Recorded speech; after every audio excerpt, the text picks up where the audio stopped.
ஒரு பொண்ணு இவன் கிட்ட ஸ்னைப்பர் கன் வாங்க வந்திருக்கான். அப்போ அந்த பொண்ணு கிட்ட ஒரு விஷயத்தை கவனிக்கிறான். கன் வாங்க வந்த அந்த பொண்ணு அவனை விட 3 செகண்ட் முன்னாடியே அந்த ஸ்னைப்பர்ல புல்லட்டை லோட் பண்ணிடுறான். அப்போ அந்த ஸ்னைப்பர்ல இருந்த ஸ்கோப்பை அவன் வேணும்னே ஷூட் பண்ணா மிஸ் ஆகுற மாதிரி செட் பண்ணி வச்சிருந்திருப்பான். ஆனா அந்த பொண்ணு அதை செக் பண்ணிட்டு ஒரு சின்ன அட்ஜஸ்ட்மெண்ட் தான் பண்றா. அடுத்த ஷாட் 1 கிலோமீட்டர் டிஸ்டன்ஸ்லயும் குறிய கரெக்டா அடிக்குது. அவனுக்கு இப்போ அந்த பொண்ணு மேல கொஞ்சம் டவுட் வர ஆரம்பிக்குது. ஆக்சுவலா கொஞ்ச நாளைக்கு முன்னாடி தான் அவன் அந்த ஒர்க்ல இருந்து விலக போறதா சொல்லியிருப்பான். அதுக்கப்புறம் தான் இந்த பொண்ணு திடீர்னு அவன் கிட்ட ஸ்னைப்பர் வாங்க வந்திருப்பா. அதனால தான் அவனுக்கு டவுட் வந்திருக்கும். அந்த பொண்ணு அதோட விடாம ஸ்னைப்பரோட சைலன்சரை செக் பண்ணணும்னு சொல்லி அவ பக்கத்துல அவனை ஷூட் பண்ண சொல்றான். அப்போ அவனுக்கு அவளை கொல்றதுக்கு ஒரு நல்ல சான்ஸ் கிடைச்சும் அவளை எதுவும் பண்ணிருக்க மாட்டான். ஆனா வேற ஒரு சூப்பர் ஐடியா யோசிச்சு வச்சுப்பான். அந்த பொண்ணு ஸ்னைப்பர் ஓகேன்னு சொல்லி அதோட ரேட்டை கேட்கறான். ஆனா அவன் அந்த ஸ்னைப்பர் கன்ல இன்னும் கொஞ்சம் ஆல்டர் பண்ணனா இன்னும் நல்லா ஷூட் பண்ணணும்னு சொல்லி அவளை ஒரு நாள் வெயிட் பண்ண சொல்லியிருப்பான். அவளுக்கும் எந்த சந்தேகமும் வந்திருக்காது. வெயிட் பண்றேன்னு சொல்லியிருப்பான். அங்க இருந்து போற வழியில அவன் அவனோட காரோட பம்பரை வேணும்னே உடைச்சிட்டு பக்கத்துல இருந்த ஒரு ஒர்க் ஷாப்புக்கு ரிப்பேர் பாக்குறதுக்காக போறான். மெக்கானிக் ஒரு சைடு ஒர்க் பண்ணிட்டு இருக்கும்போது அவன் அவருக்கு தெரியாம அவனோட ஸ்னைப்பர் கன்னை ரெடி பண்றதுக்காக கொஞ்சம் ஸ்பேர் பார்ட்ஸை திருட ட்ரை பண்றான். ஆனா அந்த மெக்கானிக் அவனை கையும் களவுமா பிடிச்சிடுறாரு. உடனே அதோட ரேட்டை கேட்டு பணத்தையும் கொடுத்துறான். வீட்டுக்கு வந்ததும் அவன் வாங்கின ஸ்பேர்ஸை பிரிச்சு போடுறான். உடனே ஒரு சுத்தியால அதை அடிச்சு ஃபிக்ஸ் பண்ணி ஒரு ராடை 12 பீஸா கட் பண்றான். அதுக்கப்புறம் அதுக்கு ஒரு அவுட்டர் ஷெல்லையும் பொருத்தி வைக்கலாம். அப்போ அதுல வச்சிருக்கிற சஸ்பென்ஸ் தெரியாத மாதிரி கரெக்டா ஃபிக்ஸ் பண்ணி ஃபைனலா ஒரு சைலன்சரை உருவாக்கிடுறான். அதுக்கப்புறம் அது ஒரிஜினல் மாதிரி இருக்குதான்னு செக் பண்றதுக்காக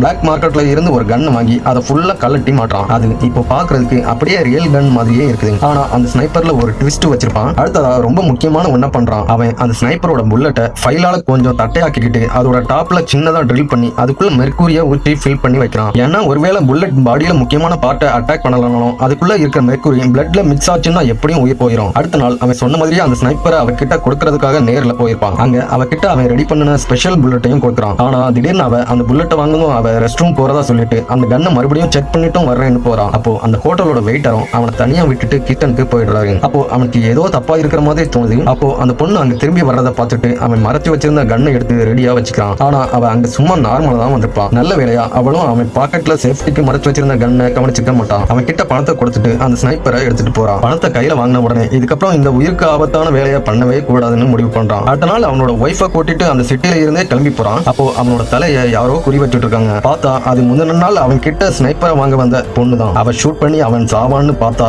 புல்லட் ரிவர்ஸ் ஆகி அந்த பொண்ணு செத்து போயிடுறான். ஆக்சுவலா ஃபர்ஸ்டே அவனுக்கு அவன் மேல டவுட் வந்ததால தான் அந்த ஸ்னைப்பரை அப்படி ரெடி பண்ணி கொடுத்துருந்துருப்பான்.